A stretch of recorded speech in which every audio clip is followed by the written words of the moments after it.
Good morning, everyone. My name is Vimlendu Jha, and yet another podcast on the Green Finance Project. It's a very interesting conversation that we're going to have today. आज हमारे साथ नीता दिवाकर जी हैं, जो कि कर्मदक्ष संस्था के साथ जुड़ी हुई हैं, और कर्मदक्ष जो है बहुत सा वर्षों से जो है महिलाओं के साथ काम करता है, और उनका एक अनोखा सा एक पहल है ई रिक्शाज के ऊपर, और नीता दिवाकर जी जो हैं उस पूरे के पूरे पहल के साथ जुड़ी हुई हैं। तो नीता दिवाकर जी, सबसे पहले आपका स्वागत है इस कार्यक्रम में। नमस्ते सर।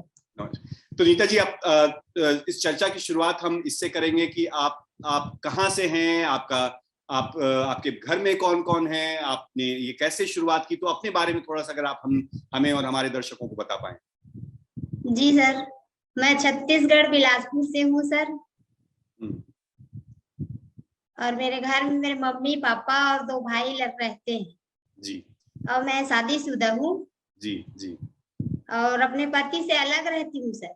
अच्छा जी, अच्छा जी। और आपको ना कोई निर्भीक होके किसी और की तरफ देखना नहीं है, आपको कोई भी किसी भी जवाब के लिए किसी और की तरफ देखने की आवश्यकता नहीं है। आप सिर्फ मुझे देखें और सिर्फ आप मुझसे बात करें। एकदम हम अच्छे से चर्चा करने वाले हैं इसके बारे में। जी सर। तो आप कब जुड़े कर्मदक्ष के साथ, और ये सखी जो पूरा आपका ई रिक्शा जो कैंपेन है उसके साथ किस साल में जुड़े थे आप? सर मैं 2017 से जुड़ी हुई। अच्छा, 2017 से कैसे जुड़े आप? किसने बताया आपको इनके बारे में? सर लोग ना हमारे मोहल्ले में गए थे, वहीं मेरे पड़ोसी के जरिए से मुझे पता चला कि कर्मदक्ष संस्था वाले लोग सिखाने के लिए बोल रहे थे कर। अच्छा, तो आपने इसके पहले कोई भी गाड़ी चलाई थी, साइकिल चलाया था, कुछ चलाया था, कुछ किसी चीज का अभ्यास था आपके पास? नहीं सर, पहले मैं मशीन बस चलाती थी और गाड़ी वाड़ी का कोई अभ्यास नहीं। आज तक से मैं साइकिल नहीं चलाई। अच्छा, कौन सा मशीन चलाते थे आप? सिलाई मशीन। अच्छा, सिलाई मशीन वो आता है। कितने साल तक चलाए आप वो लगभग 1.5 साल चलाई हूँ। अच्छा, तो शादी के बाद सीखा आपने सिलाई मशीन चलाना, या उसके पहले ही? नहीं, शादी के बाद सर। शादी के बाद। अच्छा, तो उससे फिर आप कुछ थोड़ा सा रोजगार भी आ जाता था, कुछ पैसे भी आ जाते थे उससे? सिलाई नहीं हो पाता था सर, उसमें नहीं चलता था। अच्छा, उससे रोजी रोटी नहीं चल पाता था, मतलब ज्यादा पैसा की आमदनी नहीं होती थी। तो उसके अलावा भी कोई काम करते थे आप कर्मदक्ष के पहले, ई रिक्शा चलाने के पहले? नहीं सर, कोई काम नहीं करते थे? नहीं करती थी। और आपके घर में कितने बच्चे हैं आपने कहा? बच्चे मेरे 4 हैं सर, लेकिन मेरे पास नहीं रहते मेरे बच्चे लोग, मेरे पति अपने पास रखे हैं। अच्छा, अपने पति के पास रहते हैं। तो आपने जब ये सोचा कि आपको भी ई रिक्शा चलाना है, जब कर्मदक्ष वाले आपके पड़ोस में आए और बात करने लगे, तो आपके मन में सबसे पहला विचार क्या आया? मतलब कि करना चाहिए क्योंकि महिलाएं तो गाड़ी चलाती नहीं है, तो थोड़ा संकोच हुआ, थोड़ा डर हुआ, या क्या हुआ? किस तरह की भावना आपके मन में आई जब आपने सोचा कि मैं भी जो है गाड़ी चला सकती हूँ? मैं सोची सर मैं चलाऊंगी, लेकिन मेरे घर वाले लोग मना कर रहे थे। अच्छा। आज भी मेरे चाचा और मेरे मामा राजी नहीं है, फिर भी उन लोग की बात ना सुन करके मैं अपने काम पे फोकस कर रही हूँ। और 5 साल हो गए इस बात को ना? हाँ। अच्छा, तो कैसा रहा ये 5 साल का जर्नी? कितना टाइम लगा आपको सीखने में? चलाना सीखने में कितना समय लगा? उस पर कितने साल से आप चला रहे हैं? सीखने में 2 महीने लगा सर। अच्छा। उसके बाद 1 साल ऐसे ही हम लोग बैठे थे, गाड़ी नहीं मिल रहा था यहाँ पे, तो फिर हमें रोटरी क्लब से गाड़ी मिली। अच्छा, तो मैं 3 साल से चला रही हूँ। 3 साल से। तो कोविड के समय भी चल रहा था, या कोविड में तो बंद हो गया होगा? बंद था सर। कोरोना के समय बंद था। तो हाँ। अभी आप कितने घंटे काम करते हैं नीता जी? मैं 7 से 8 घंटे। 7 से 8 घंटे करते हैं, और हर दिन करते हैं, 7 दिन, या फिर किसी दिन छुट्टी भी लेते हैं? नहीं सर, कभी कभी छुट्टी भी हो जाती है। कभी कभी छुट्टी भी जाती है। तो इस पूरे के पूरे 4-5 साल से जो आप ये काम कर रहे हैं, इसमें मेन समस्या जो है, जैसा कि एक तो आपने कहा कि आपके मामा जी और चाचा जी, आपको अच्छा नहीं लगता उनको कि आप ये काम करते हैं, उसके अलावा लड़कों का काम है, मत कीजिए, बहुत लोगों से सामना करना पड़ेगा आपको, ऐसे करके बोल रहे थे। तो आपने तो उनसे लड़ करके आप तो आगे बढ़े, आप फिर भी तो आप अपना कर रहे हैं। और कोई समस्या जो आपको लगा इतने 4 वर्षों से गाड़ी चलाने में? कभी कभी आता है सर समस्या भी। बताइए, किस तरह की समस्याएं आती हैं? वो बाहर में कई लोग पियक्कड़ लोग बोलते हैं, लड़की होके गाड़ी चला रही हो, घर में खाना बनाना चाहिए। और 7 बजे के बाद अगर चलाते रहोगे तो बोलते हैं जाओ घर जाओ, खाना बनाना, आप लोग का घर का काम है, आप लोग बाहर में कर रहे हो, ऐसे करके ताना मारते। बहुत सारे लोग नीता जी आपको ताना मारते हैं कि ये पुरुषों का काम है गाड़ी हाँ चलाना, और ये आप एज औरत आपको तो खाना बनाना चाहिए, आपको घर में बैठना चाहिए, उस तरह के ताने मारते हैं लोग। तो उसका जवाब आप कुछ देते हैं या फिर आप आगे बढ़ जाते हैं? नहीं सर, जवाब देके आगे बढ़ते हैं। क्या बोलते हैं उनको फिर आप? मैं बोलती हूँ सर, काम में कोई लड़का लड़की नहीं है। आप लोग जब खाना बना सकते हो तो हम लोग भी तो गाड़ी चला सकते हैं। जी, ऐसे करके बोल देती हूँ। अच्छा, बहुत बढ़िया। मतलब कि देखिए, आप जो कह रहे हैं कि एक चीज, बहुत सारी औरतें बहुत बार दब जाती है, उनको उनके ऊपर अगर प्रेशर दिया जाता है तो लोक लाज में, या फिर कि समाज क्या कहेगा, परिवार क्या कहेगा और बाकी लोग क्या कहेंगे, इस मामले में दब जाते हैं। अब ये बताइए, ई रिक्शा जो है ये आपका अपना है या किराए का है, या फिर कहीं और से किसी और का, रोटरी का ही है ये, या आपका? रोटरी का ही है सर मेरा गाड़ी। या आपका गाड़ी है अब? रोटरी का ही। रोटरी का है। तो इसका आप किस्त देते हैं हर महीने?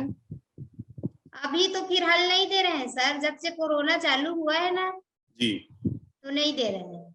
अच्छा। तो आपकी इच्छा है कि आप अपनी गाड़ी लें? आपने कोशिश की कि आप अपनी गाड़ी रखें? इच्छा है सर, लेकिन घर में रखने के लिए जगह नहीं है। घर में रखने के लिए जगह नहीं है। हाँ। हमने कुछ दिन पहले कुछ लोगों से जब बात की थी, हमने एक फिल्म भी बनाई थी इसके बारे में, आपने शायद देखा होगा। जो बाकी दीदियां हैं वो भी इसमें जुड़ी थी। एक जो चीज आया था उसमें से कि बहुत बार बैंक्स जो हैं या फिर सरकारी संस्थान जो हैं वहां से सपोर्ट नहीं मिल पाता है। तो ऐसा कोई अनुभव आपके पास रहा है कि आप कहीं गए, बैंक में गए कि हाँ सर, बहुत दौड़ भाग की हूँ मैं। अच्छा, क्या हुआ उस अनुभव के बारे में जरा बताएंगे आप, कि आपने जब अपना ऑटो रिक्शा ई रिक्शा खरीदने की कोशिश की तो आपका कैसा अनुभव रहा? सर, बैंक में जाते हैं तो बैंक वाले लोग बोलते हैं कि बहुत सारा ई रिक्शा हम लोग दे चुके हैं, उसका किस्त अभी तक पूरा नहीं हुआ, तो हम लोग कहाँ से देंगे बोल। और कागज भी मांगते हैं?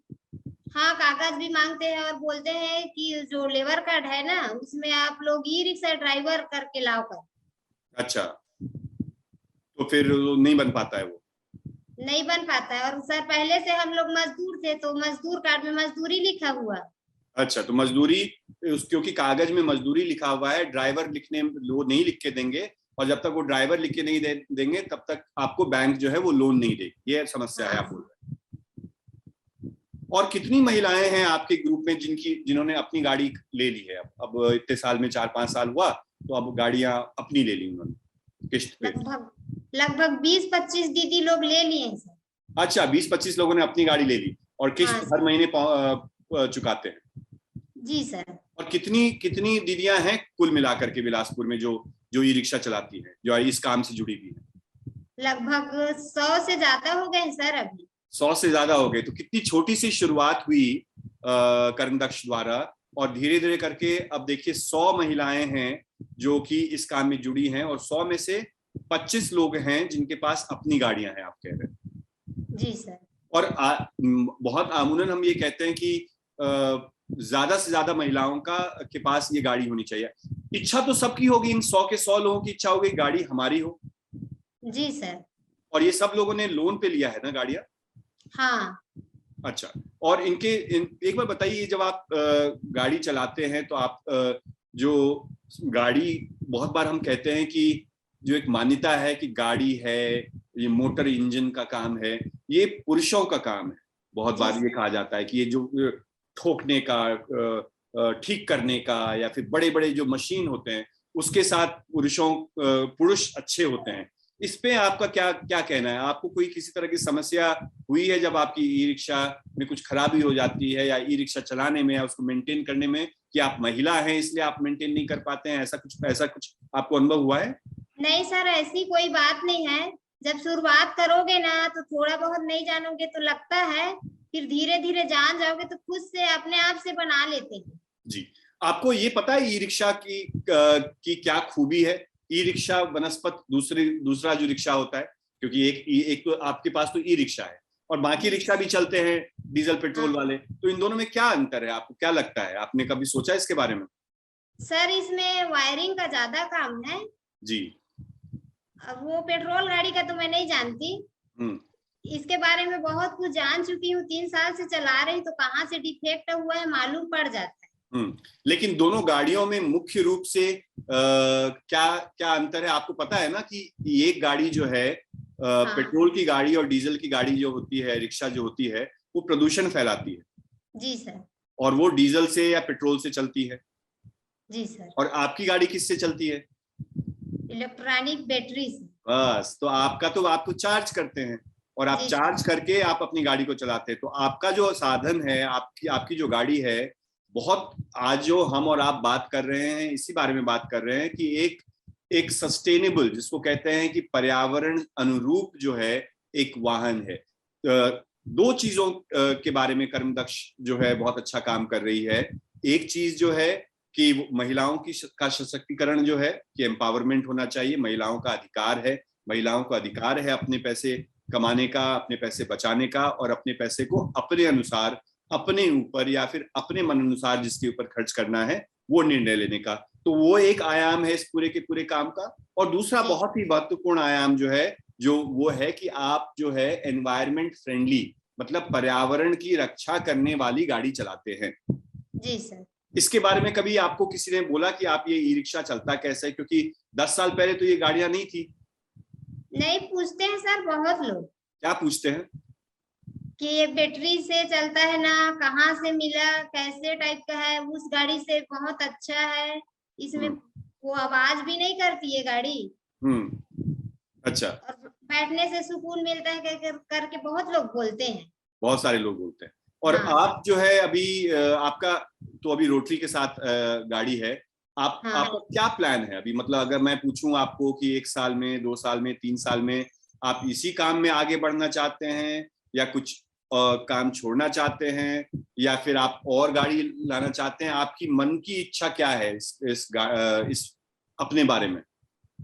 सर मैं तो ये काम छोड़ना नहीं चाहती, इसके चलते चलते मैं और आगे बढ़ना चाहती हूँ। अच्छा, तो कैसे बढ़ेंगे? क्या क्या करना चाहते हैं इस काम में जो ताकि आप आगे बढ़ पाए? सर मैं तो अभी पहले तो साइकिल भी नहीं चलाई थी, अब मैं ई रिक्शा चलाती हूँ और पूरे मार्केट में घूमती हूँ, मुझे बहुत गर्व महसूस होती है। बहुत बहुत बढ़िया। और एक बार बताइए। हाँ बताइए। पहले मैं अपने दरवाजे से बाहर नहीं गई थी, चौक को नहीं जानती थी। अच्छा। मैं पूरे सिटी में कोई रिश्तेदार मेरे आते हैं ना तो मेरे ही साथ जाते हैं घूमने के लिए। अच्छा, तो सबको आप घुमाते भी हैं पूरे जगह पे? पैसा लेते हैं या वैसे फ्री में घुमा देते हैं? नहीं सर, पैसा लेते हैं। अच्छा, तो अगर मान लीजिए कि स्टेशन पे, जब मैंने देखा है कि बिलासपुर के स्टेशन पे भी आप लोग लगाते हैं अपनी रिक्शा को, अगर नहीं लगाते हैं सर। आजकल नहीं लग रहा है? नहीं। अच्छा, तो कहाँ पे लगाते हैं अपनी रिक्शा आप? कहीं नहीं लगाते सर, बस घूमते रहते, कहीं पे तो स्टेशन अच्छा। नहीं है ई रिक्शा का। अच्छा, तो घूमते रहते हैं, जो किराया जो यात्री पैसेंजर मिल जाता है उसके अनुसार आप बिठा लेते हैं। हाँ। और कुछ महिलाएं तो हैं जो स्कूल के साथ या बाकी चीजों के साथ भी जुड़े हुए हैं क्या? हाँ सर, कोई कोई जुड़े हुए हैं। तो आप नहीं जुड़े हैं किसी विद्यालय के साथ या किसी चीज के साथ? जी नहीं सर। आप अपना घूम करके ही करते हैं? हाँ। तो आमूनन मान लीजिए कि सड़क पे अगर आपकी रिक्शा चल रही है, जो कि एक महिला चला रही है, जो आप चला रही हैं, और दूसरी नॉर्मल वाली रिक्शा चल रही है, हाँ, जो डीजल की होती है, लोग क्या पसंद करते हैं बैठने, किसमें बैठने का पसंद करते हैं? ई रिक्शा में बैठना पसंद करते हैं सर। कोई कारण? कि महिला चला रही है। तो महिला चला रही है, इसके कारण वो इस ई रिक्शा में बैठने की कोशिश करते हैं। और इससे भी ऑटो वाले लोग ड्रिंक करके भी चलाते हैं, इधर उधर भी चलाते हैं, इसीलिए ना लेडीज के गाड़ी में बैठते हैं।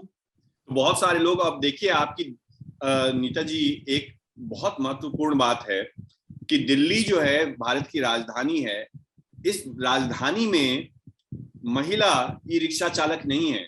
लेकिन बिलासपुर जो एक छोटा सा शहर है, छोटा सा एक कस्बा है और एक छत्तीसगढ़ जैसे एक राज्य में है, वहां पे आप लोगों ने एक क्या मिसाल कायम किया है, खड़ा किया है आपने, जो कि चीजें दिल्ली में और बड़े बड़े शहरों में होनी चाहिए, जो कि उन शहरों में नहीं है। लेकिन आप लोगों ने 100 महिलाओं की एक फौज है जो ये बहुत बढ़िया काम करती है। मैं आपसे ये पूछूंगा कि आप जो है, अगर आप बता पाए या बताना चाहें, आप दिन में कितने पैसे कमा लेते हैं लगभग? सर मैं दिन में 4 से 500 कमा लेती हूँ। 4 से 500 कमा लेते हैं और लगभग 25 दिन तो काम करते होंगे आप लोग? जी सर। ठीक है, तो ये जो मान लीजिए 10,000 हो या 12,000 हो या किसी महीने 8,000 भी हो, जितना भी, जितनी भी आमदनी हो, खर्च हो करके मान लीजिए 2,000 1,000 पैसे भी खर्च होते होंगे उसको ठीक करने में या बाकी चीजों में, उस पैसे को कैसे खर्च करते हैं? वो पैसे उस को पैसे घर को, में खर्च मेरा कहने का तात्पर्य ये है कि पहले आप कम कमाते थे या बहुत ही नहीं के बराबर कमाते थे, आज आप 8,000 10,000 या 12,000 रुपये महीने के कमा लेते हैं, कभी ज्यादा कभी कम। तो उस पैसे पे आपका अधिकार है, उस पैसे को आप कैसे खर्च करते हैं? सर ज्यादा जरूरत होता है तो मैं खर्च करती हूँ, और नहीं होता तो उसको मैं अपने अकाउंट में डाल देती हूँ। तो अकाउंट में हर महीने आप अकाउंट में ही डाल देते हैं उसको? जी सर, हर महीने के तो नहीं बचता सर। रहने वहने किराया विराया दे करके ये सब करके फिर पैसा बचता नहीं है। लेकिन फिर आप अपने ऊपर भी खर्च करते हैं पैसे को? जी सर। पहले अगर मैं पूछूं आपसे कि 3-4 साल पहले आप अपने ऊपर कितना पैसा खर्च करते थे, चाहे वो आपके अपने स्वास्थ्य के ऊपर, आपके अपने कपड़े के ऊपर, आपके कुछ भी हो सकता है, आपके अपने मेकअप के ऊपर, किसी भी चीज के ऊपर आप 4 साल पहले कितना आमदन महीने में खर्च करते थे, और आज जो है आप अपने स्वास्थ्य के ऊपर, शिक्षा के ऊपर या कपड़े के ऊपर कितना खर्च करते हैं लगभग? सर मैं पहले तो 1,500 ही महीने में करती थी खर्च, लेकिन कमाती थी या खर्च? 5,000 हो जाती है। खर्च करती थी या कमाती थी 1,500 रुपया? खर्च करती थी सर पहले। हाँ, और अब तो 4 से 5,000 खर्च हो जाती है। तो 3 साल में आपने अच्छा रहन सहन, अच्छा खाना, अच्छी दवा, अच्छी सोच, सबके ऊपर परिवर्तन आया है आपकी जिंदगी। जी सर। अगर मान लीजिए कि और महिलाएं जुड़ना चाहती हैं ई रिक्शा के साथ, और बाकी शहरों की महिलाएं जुड़ना चाहती हैं ई रिक्शा के साथ, तो उनके लिए आपका क्या संदेश है? सर उन लोग को भी आगे बढ़ना चाहिए और जुड़ जाना चाहिए, अपने पैर में खड़ा होना चाहिए उन लोग को।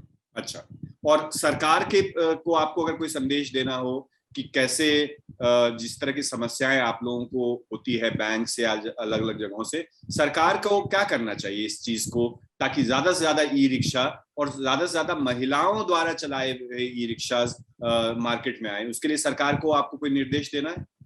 जी सर, सरकार को मैं ये बोलूंगी कि जो बैंक में फाइनेंस के लिए वो रुकता है ना, उसको कर देना चाहिए। जो सब्सिडी देते हैं सरकार, उसको भी लागू किया जाए। अच्छा। और हमारे शहर में ई रिक्शा का स्टैंड नहीं है, 2-3 जगह तो स्टैंड भी होना चाहिए।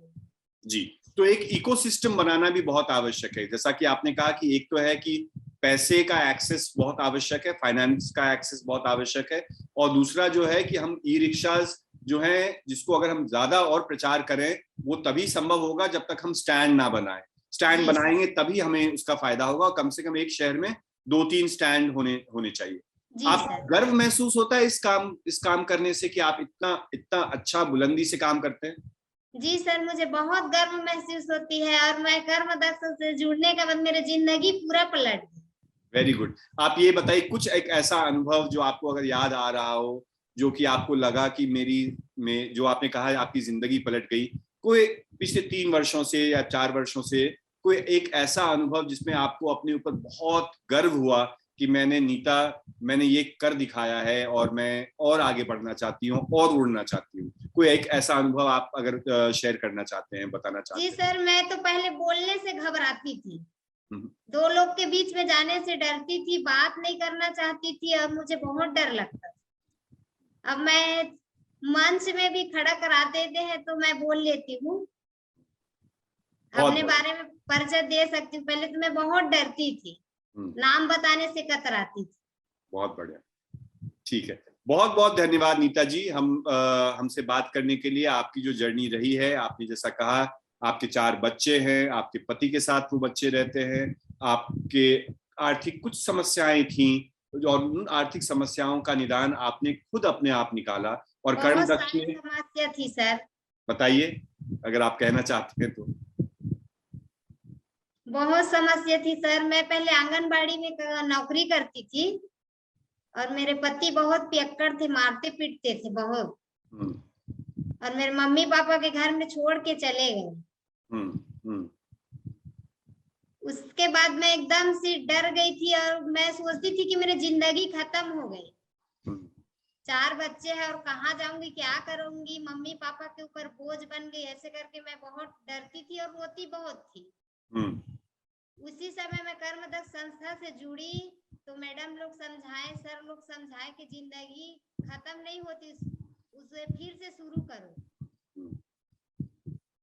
जी। फिर मैं धीरे धीरे आगे बढ़ी। सर, कर्मदक्ष संस्था की मैं उपकार को कभी अपन जिंदगी में नहीं भुला पाऊंगी। ठीक है, बहुत बहुत धन्यवाद नीता जी। आपने हमसे बात किया और ई रिक्शास के बारे में बात किया और महिलाओं द्वारा चलित जो है ई रिक्शास उसके बारे में बात किया। और बहुत बहुत धन्यवाद कर्मदक्ष संस्था।